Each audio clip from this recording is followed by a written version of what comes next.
حضرت علی سے کسی نے پوچھا، یا علی، آپ کی زندگی میں کوئی ایسی حسرت جو رہ گئی ہو؟ تب حضرت علی نے فرمایا، 2 حسرتیں رہ گئیں، ایک جتنا مجھے علم تھا اتنا کسی نے پوچھا نہیں، اور دوسرا جتنا میں سخی تھا اتنا کسی نے مانگا نہیں۔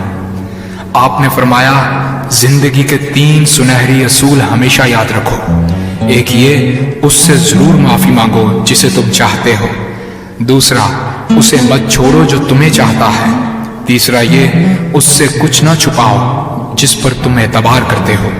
آپ نے فرمایا، دوست سے سنبھل کر دوستی کرو، ہو سکتا ہے وہ کسی دن تمہارا دشمن بن جائے، اور دشمن سے سنبھل کر دشمنی کرو، ہو سکتا ہے وہ کل تمہارا دوست بن جائے۔ زبان کا وزن بہت ہی ہلکا ہوتا ہے، مگر بہت کم لوگ اس کو سنبھال پاتے ہیں۔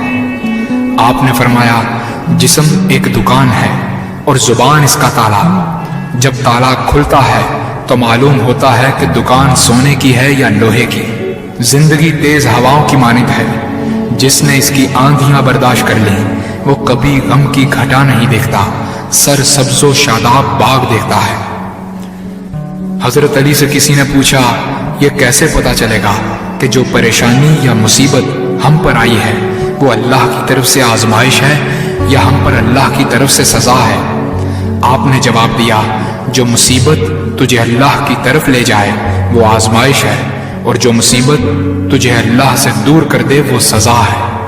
حضرت علی کے پاس ایک یہودی آیا اور کہا، میں نے سنا ہے کہ آپ مسلمان جب عبادت کرتے ہو تو وسوسے اور خیالات آتے ہیں، جبکہ ہم عبادت کرتے ہیں تو ہمیں نہیں آتے۔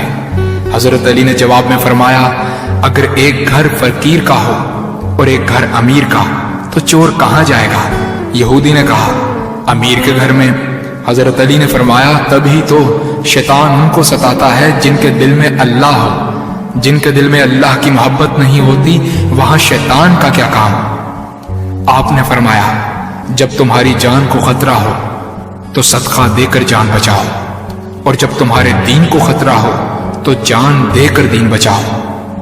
آپ نے فرمایا، یہ زندگی 2 دن کی ہے، ایک تمہارے حق میں اور دوسرا تمہارے مخالف۔ جس دن تمہارے حق میں ہو اس دن غرور مت کرنا، اور جس دن تمہارے مخالف ہو اس دن صبر کرنا۔ کسی کی مدد کرتے وقت اس کے چہرے کی طرف مت دیکھو، ہو سکتا ہے اس کی شرمندہ آنکھیں تمہارے دل میں غرور کا بیج بو دیں۔ 3 چیزیں ایمان کو تباہ کر دیتی ہیں، امیروں کی محفل، عورتوں کی صحبت اور جاہلوں سے بحث۔ حضرت علی نے فرمایا، جانور میں خواہش اور فرشتے میں عقل ہوتی ہے، مگر انسان میں اللہ پاک نے دونوں رکھی ہیں۔ اگر وہ عقل دبا لے تو جانور، اگر خواہش کو دبا لے تو فرشتے کی مانند ہو جاتا ہے۔ آپ نے فرمایا، اپنے جسم کو ضرورت سے زیادہ مت سنوارو، اسے تو مٹی میں مل جانا ہے۔ سنوارنا ہے تو اپنی روح کو سنوارو، کیونکہ اسے رب کے پاس لوٹ کر جانا ہے۔ مومن کی مثال ترازو کے پلڑے جیسی ہے، جس قدر اس کے ایمان میں اضافہ ہوتا ہے اتنی ہی اس کی آزمائش بڑھتی ہے۔ آپ نے فرمایا، اچھے لوگوں کی ایک خوبی یہ بھی ہوتی ہے کہ انہیں یاد رکھنا نہیں پڑتا، وہ یاد ہی رہتے ہیں۔ آپ نے فرمایا، رزق کے پیچھے اپنا ایمان خراب مت کرو، کیونکہ رزق انسان کو ایسے تلاش کرتا ہے جیسے مرنے والے کو موت۔ حضرت علی نے فرمایا، رشتے خون کے نہیں احساس کے ہوتے ہیں، اگر احساس ہو تو اجنبی بھی اپنے ہو جاتے ہیں، اگر احساس نہ ہو تو اپنے بھی اجنبی ہو جاتے ہیں۔ ایک مرتبہ قصاب آواز لگا رہا تھا، تازہ گوشت ہے لے لو۔ وہاں سے حضرت علی کا گزر ہوا، قصاب نے آپ سے کہا، تازہ گوشت ہے لے جائیں۔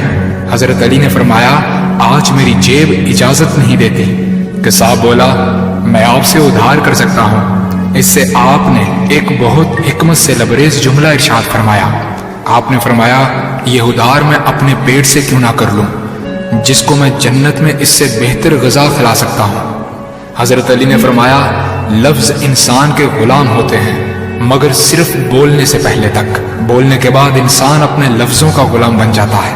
آپ نے فرمایا، کوئی تمہارا دل دکھائے تو ناراض مت ہونا، کیونکہ قدرت کا قانون ہے، جس درخت کا پھل زیادہ میٹھا ہوتا ہے لوگ پتھر بھی اسی کو مارتے ہیں۔